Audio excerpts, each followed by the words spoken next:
Latvijas Nacionālā simfoniskā orķestra podkāsts no raidieraksts. Hi, Tarmo. Hi. This is the 4th time we meet. And now we're finally doing this with video. Oh, that's too bad. How are you?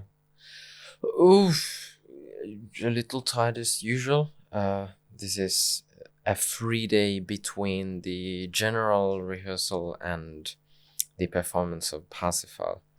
So in the last 2 weeks I've been rehearsing this mammoth piece. Yesterday we ran it in 4 hours and 7 minutes, and 3 days ago in 4 hours and 6 minutes. So let's see what happens tomorrow. And that very much consumes your mind, doesn't it? Yeah. How do you feel on a free day? I mean, I guess it still lingers with you, right? This mental preparation and the music. Of course, today I still have to go very extensively through the score a couple of times probably, and remember exactly what happened yesterday and 3 days ago, and all the notes I took, and remind myself of everything what's happened and what I should be doing differently tomorrow. I should still make some notes to musicians, to choir, to soloists. I should have, last minute comments to the singers. I have to go through the piece with Janis, my assistant, what notes he took, just make a real plan. If there are still some things I need to change before, maybe there are some wrong notes in the parts I still need to correct before we actually run it. So many things. Remind the soloists about some entrances, what to do, what not to do, and it's many things. You mentioned briefly your assistant Janis. I'm assuming it's Janis Stefetskis also. Yes. And how has your collaboration been with him? Well, in my 3 years here, Janis has assisted me on every concert I've done, and I'm very, very thankful for him. And we also, we've become good friends, and I'm really thankful for everything he does. He's very, very helpful, and he also functions as a sort of bodyguard. Yeah. He has a very impressive stature, right? Indeed. And he's also, he's a great-spirited man. That helps. Good humor and everything like that. But actually, today I want to talk to you about Mahler. Somehow, that's a little bit of a culmination of a lot of things, both for Mahler and I guess also for you here in Latvia. Is that a correct assumption in saying that? Yes, but I sort of avoid the thought because I don't. Yeah. Sure. Well, let's not dwell too much on the grandiosity of the 8th. But I do want. That would be an easy thing to delve on, but we can actually dwell on it a little bit. We're gonna hear in a short while, after this podcast is available for the audience, we'll be able to hear a piece that is, for me, at least, distills somehow the essence of what it means, what is late romanticism, the very essence of like scale, connecting like various philosophical ideas ranging from Christianity and humanism, and looking at things in a very holistic way, as Mahler involves the whole world in his symphony. This piece kind of erases all boundaries. There's 2 parts, and it flows almost without a break. For me, it feels like a flowing essence. What does this piece mean for you? Well, sort of in musician circles, it's sort of mentioning the piece is sort of a meme. Mahler 8. It's sort of, what's Mahler 8? Yeah. It sort of means the biggest thing you can imagine. It's sort of a joke. Yeah. It's sort of a joke amongst young musicians or students. So what do you want to do? Oh, Mahler 8.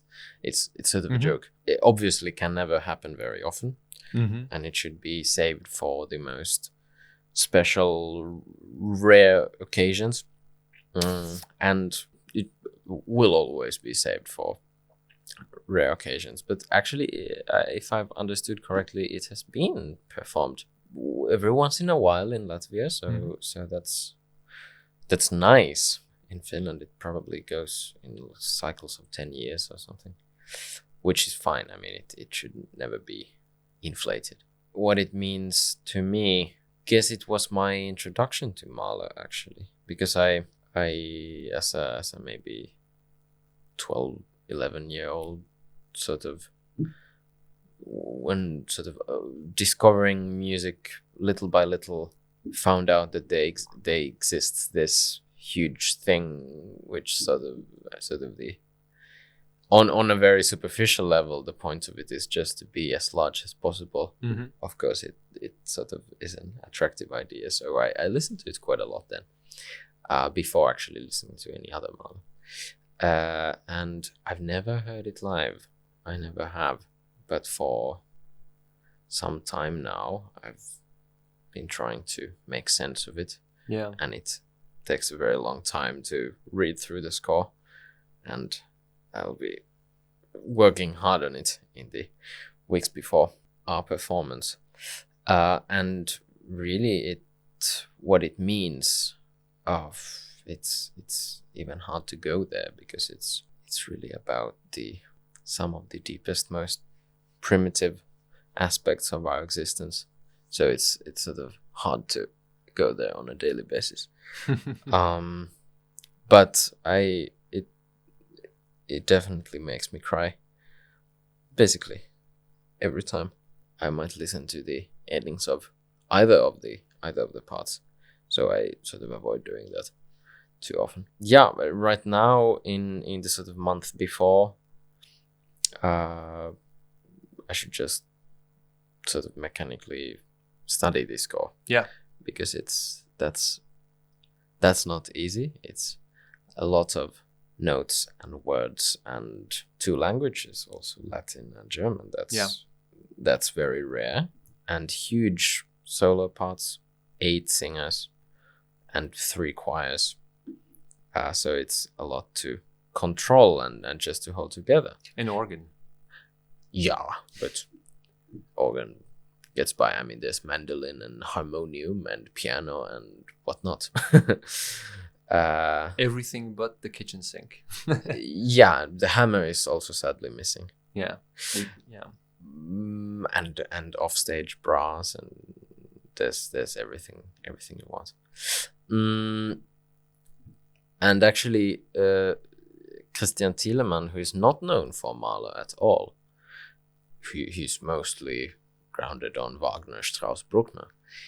He picked the Mahler 8th to be his farewell concert in Dresden, and there's a sort of interview clip of him in YouTube saying like, yeah, the Mahler 8th is what I call fun. Yeah, it's just sort of a Kapellmeister task of how do I keep everything together and make sure it's not too loud. Yeah, and he's exactly right, because first of all, just keeping it together is already extremely hard, right? Because of the humongous forces it requires, and to make sure it's not too loud is also very, very hard. So basically, just to get those 2 things, it's almost impossible, and everything else, I hope we get there. Yeah, I mean, the piece gets the nickname of Symphony of 1,000. And you do mention that there's so many forces involved, but for me, when I hear it, it feels strangely intimate. Yeah. Well, that's what it actually is. So it's really the first movement, which is a sort of cantata. It's the Pentecost hymn, Veni Creator Spiritus. It's 20 minutes roughly. That's pretty much tutti all the time. Mm-hmm. But then the second part, which sort of part tile, it's not to call it a movement because it lasts an hour basically. It's very intimate and very chamber music like, which is typical for late Mahler. It's just at the very end that everyone comes together. The second part is set to words from the final scene of Goethe's Faust. Mm-hmm. It's basically a concertante opera. Yeah. It's very dramatic. And it's I'm not really aware how often it's staged. Rarely. I'm sort of surprised it's not done more often, because it would be a very natural thing to do, because it's literally from the play. Yeah. And you have all these characters. So all the solo singers, they have role assignments. Mm-hmm. The third soprano, who only sings like 2 words, is the Mater Gloriosa, the Virgin Mary, and appears on the balcony or somewhere up. So they all have roles. The second soprano is Una Penitentium, the Faust's beloved Gretchen, and it is a concertante opera. So it's a very strange thing to have on stage. So the second part begins with a longish, slow sort of landscape painting introduction for the orchestra, and then the low voices of the choir come in, Mm-hmm. singing about the forest landscape, and then the solo singers, basically all of them, sing an aria one after another, and then you have some interruptions from the choir, and it all ends up with Gretchen being allowed to take Faust's soul to heaven, and only at the very end, when the full forces are united, the last bit is the so-called chorus mysticus, where they all worship the eternal feminine, die ewig weibliche zieht uns hinan, the eternal womanhood brings us up. Mm-hmm. Those are the last words. Yeah. For me, the most beautiful part of the piece actually is the chamber music, the più mosso, just after the second part begins. I find it absolutely riveting. I love the contrast of the sheer forces of the first part ending, and then the dust is settling, and then we just get this glimpse of this very fragile world. And I think that's the magic of Mahler for me, is this ability to create worlds within worlds, and the ability to kind of have restraint and not have all of this color present all of the time. I mean, the first movement is a bit much. It is. It has to be said.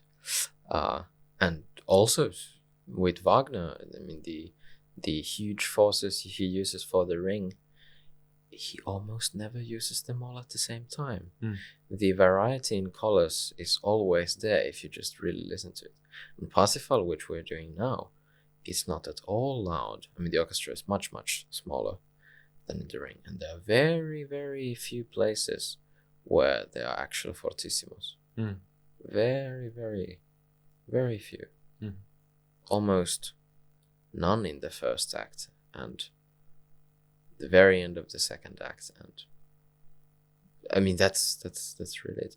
And that's why the Mahler 8th, maybe because of the pomposity of the first movement, it's sort of been avoided by some people who, I mean, there are many prominent conductors who simply don't like it and who find it over-optimistic or un-Mahlerian. Some people. That's absurd. No, I get it. I mean, some people who knew Mahler didn't really get the 8th and thought that it was not his. And I mean, I also believe it is his least personal work, because there is no bird song, there is no Jewish music, there's no klezmer, there's no absurd fanfares, there's no weird marches, there are no Ländlers, there's none of that. There's no genre music, you're Yeah. saying. So it's a sort of a concept piece. But do you think maybe that's because he was Like he was focusing in on something more, like as you said in the introduction, something more primal, more like universally humanistic. Yeah, and it was composed in an absurdly short period of 6 time. weeks, right? Or Yeah, in one summer, in a blast of cosmic inspiration. I can't imagine how his like writing hand must have felt like. He was a superhuman. Yeah, I mean, do you know what is the sort of feeling that he was reaching for? Like, is it ecstasy? Is it transcendence? Or Well, he talking about it. He said that these are, I can't remember the exact quote, but like that these are no longer human voices, but these are. Listen how the whole universe begins to sing and ring and sound. That these are no longer human voices. These are planets and moons orbiting in space, something like that. And that is sort of how the ends of the movements feel. Yeah. This is something so cosmic and universal and heavenly and uniting. And it obviously should be performed in a very large space. Yeah. So I hope the Latvian National Opera serves as well. But it's not the first time it's been done there. So let's see. And of course we have fantastic choirs and solo singers and so on. Where do you think is the best place in a large space to sit and listen to this music? Is it close to the orchestra? Is it further back? Further back. Because if you're really close, you don't get the sense of space. Where would you sit if you were in the audience? It depends on the hall, of course. But like this piece belongs in a Royal Albert Hall, Right? Or the Concertgebouw, even though it's not that big, but the sound it makes is mind-boggling. Yeah. A really big space like a Sala Santa Cecilia or something like that. If you had 5 minutes with the composer himself, what would you talk about? Specifically about this piece, if you had anything to ask, or I'd have to think about that for a much longer time. I don't know, just to see how he was like. Yeah. I can't immediately think of a specific question of what I would want to ask him about this piece. I'd ask him, would you want the second movement staged? I didn't know. No, that's much too simple. But maybe he would like that. Maybe.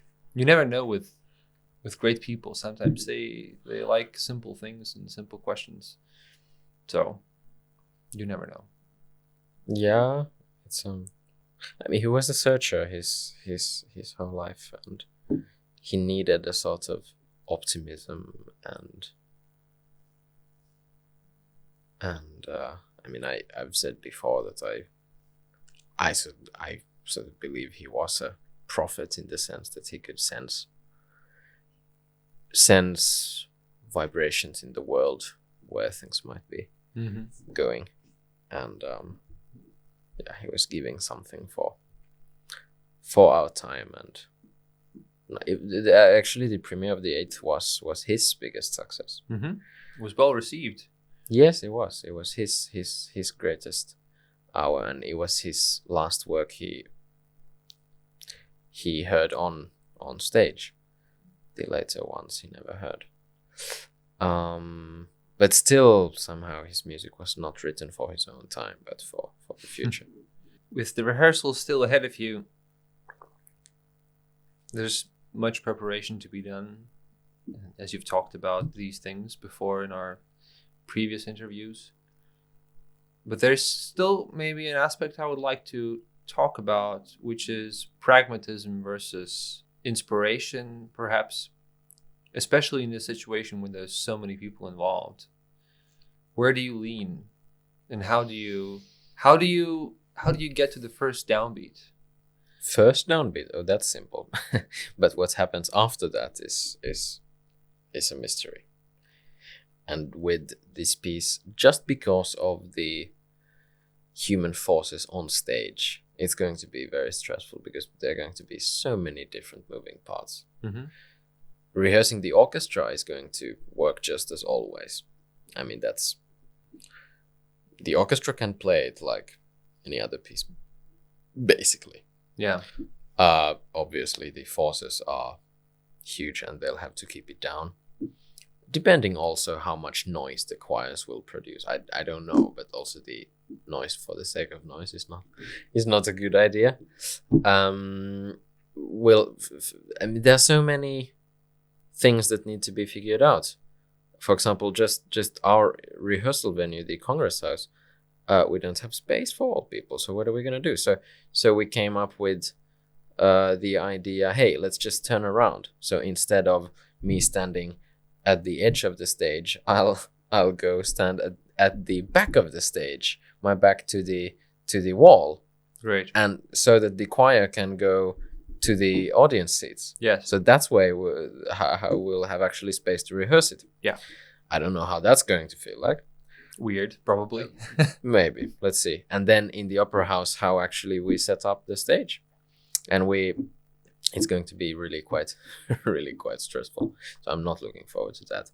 Where to put offstage brass? What is the organ? I mean, there is no organ, obviously. I'd still like to hear it, and I hope it doesn't sound terribly fake. Rehearsing choirs also. There's 3 of them. I'm sure they're great, but then they need to be put together. Mm-hmm. And it's a huge part for the choir. I mean, this is really the first full choral symphony written at the same time, slightly before than the Vaughan Williams C Symphony, mm-hmm. because in the Beethoven 9th and the Mahler 2nd, the choir just comes in at the very end. Yeah. So here they sing from the beginning till the end. So it's a lot of music. So I have to rehearse the orchestra separately, choir separately, then the soloist separately. Mm-hmm. And the second part, sort of arias, that's simple. But in the first part, there are these extensive passages for 7 soloists together singing ensemble. Now that's tricky. Yeah. And that, unfortunately, on basically all recordings also doesn't sound very good. So that's going to be kind of awkward. To rehearse, I hope we pick the right soloists and their voices go well together. You seem to have a great lineup there. Yeah, I hope we got some very, very great names. But all these things to be put together, soloists rehearsing on their own, choirs, orchestra, yeah, we can do these individually. But then the first tutti rehearsal with all of them, that's something I can't really even prepare for. I mean, it's just, I hope to rehearse them very well separately. And of course, my most important job is to just know the piece myself as well as I can. And then when they all come together for the first time, then I just, pray that it works. And then that's still not it, but this will be at a different venue. And then actually at the opera house for the first time. And last time I guess we only have the dress rehearsal, which is horrible. Then again, I have no idea. You have 2 concerts, so yeah. You have a chance to make some adjustments after the first one. Sure, but a concert is still a concert, so the first concert has to be already. So, but still, I think it's a luxury to have the second chance at least. I think it's yeah. It's, I mean, it would be such a waste to play this once. Unbelievable. Yeah. But do you have for the preparations? Do you have other conductors helping out with the rehearsals? I mean, before, like doing sectionals, or is it only under the supervision of you or Janis? No, there are no sectionals. I mean, Janis is great with this. So if he feels that some group of instruments need sectionals, then he takes care of that. But he will be there in every rehearsal, taking notes, and he's very, very valuable. And in tutor rehearsals, taking balance notes. So that's, I really need him for that. and balance is going to be vastly different in the Congress House to the Opera House. So I don't know. It's a mystery, really. So I'll have to make very quick adjustments, and Yeah. yeah. Have you had a call with Jorma about this piece, or No. are you planning to? With this, no, I don't think so. He actually did the Finnish premiere of this piece. He did? In the, I would assume, late 60s, might be 70s, I'm not sure.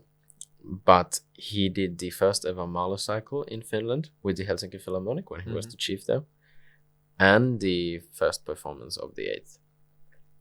So, yeah, he might know it. What do you think he might say as words of guidance, or get it right? Learn to score. That's what he would say. Nice.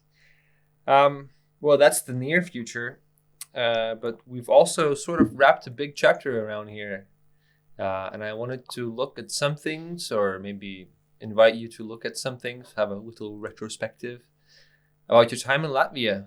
It's been, what now, 3 years? If you compare your first rehearsal here and how you feel now here, what's the biggest change you see in yourself and in the orchestra? Well, it feels very painful to think in this way. I don't really want to.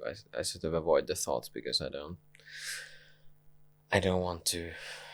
It makes me so sad to think not that I wouldn't be coming back here so regularly as until now. I will always come back. I promise. I have to. I want to. I love Latvia.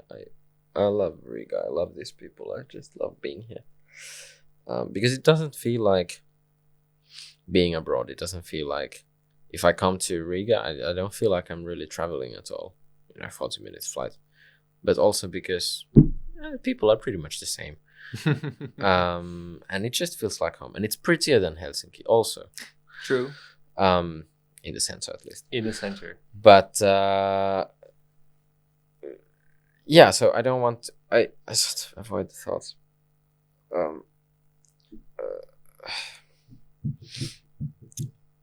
Yeah, first time I came was January 22, and we had Wagner, what else? Rachmaninoff and Sibelius in the program. And it was at the Guild. It was quite cold, if I remember correctly. Yeah. And I mean, I don't have that strong memories about the first rehearsal. But I just remember feeling sort of cozy the week. We had, I think, like 4 days of rehearsals and 2 concerts with COVID restrictions, 10 people in the audience or something. So it was nice to play twice. I remember, and they were streamed, or maybe the first one was streamed, but and that's still on YouTube, which is terrible because the second concert was so much better. And then I got the offer, and I came back to hang out twice in May to announce the position, and then July to go to Cesis to watch Tristan und Isolde, actually. Yeah.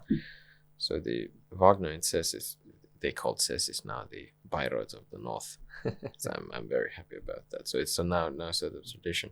I'm coming back next year, by the way. And then I started officially in November, also in Cesis, and December for the Dome, doing the Sea Symphony, which was, and every week has been memorable in its own way. Right.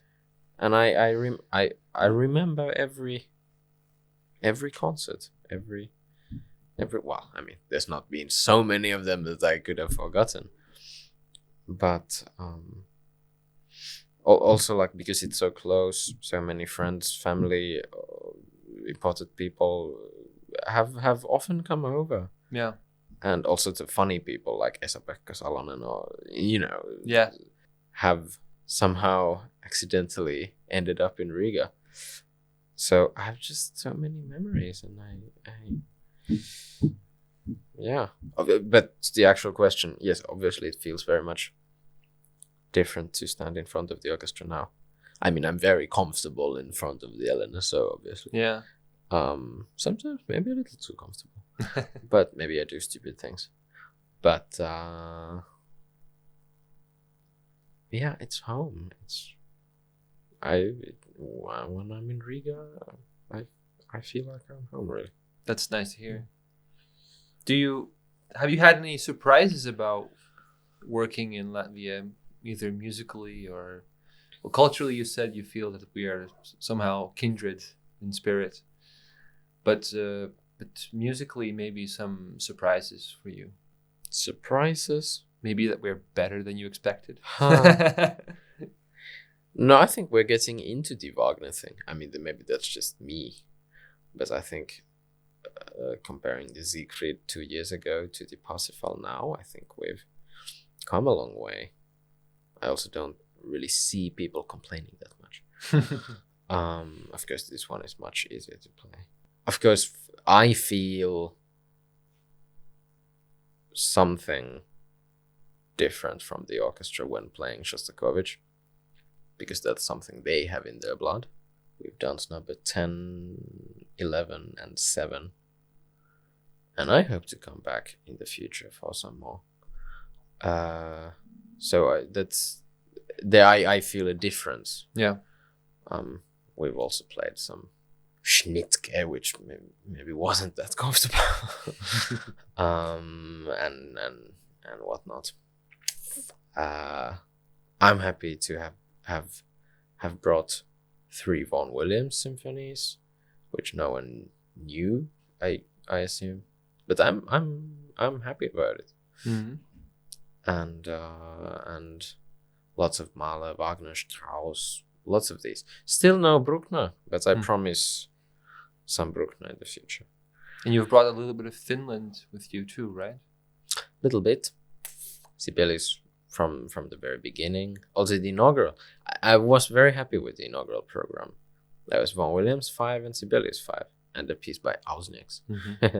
I was not happy with the concert, by the way.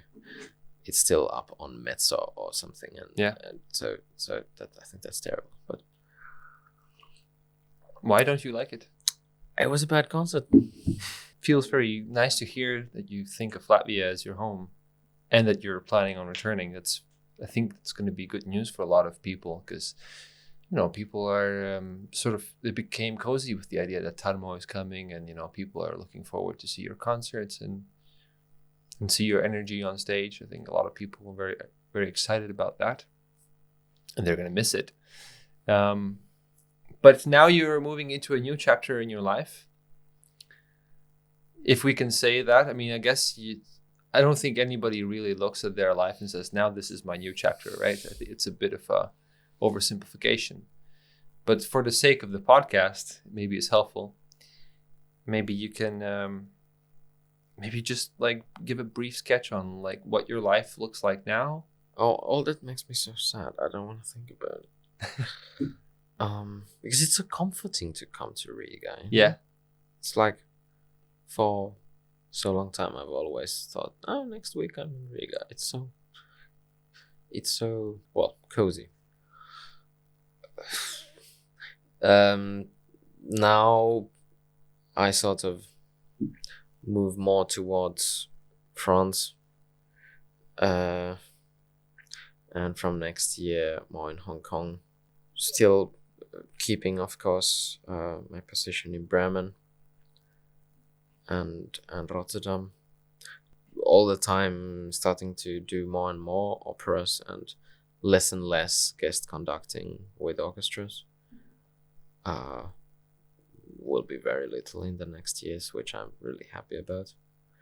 It's so much better to mostly focus, or almost exclusively focus, on orchestras I know. Yeah, that's it really.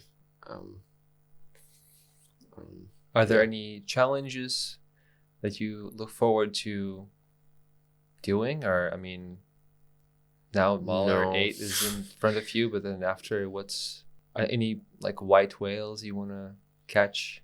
Sometimes I just need to survive all the traveling. And so this month, I'm so happy and fortunate to do the 2 last great works of my two favorite composers, Wagner and Mozart, Parsifal and Zauberflöte, the Magic Flute. Mm-hmm. Well, it's one of his 2 last operas, which is a perfect balance. And I'm doing it with the Kammerphilharmonie Bremen on a concert tour: Bremen, Hamburg, Dortmund, and Bucharest. Interestingly, and it's a perfect balance because I've for like the past month I've just been living in this Wagner world. Yeah, and I'm so comfortable there. Yeah, and I don't want to get out because it's my own little cosmos. It's my own little Landia where I can just be in my comfort place. Mm-hmm.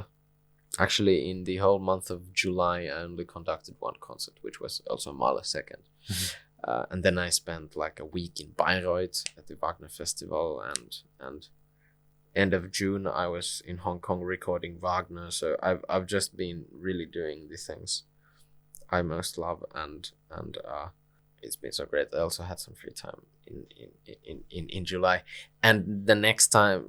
So now after Parsifal, I have the Magic Flute. So Parsifal it's a very, it's a very heavy thing to think about and to be doing.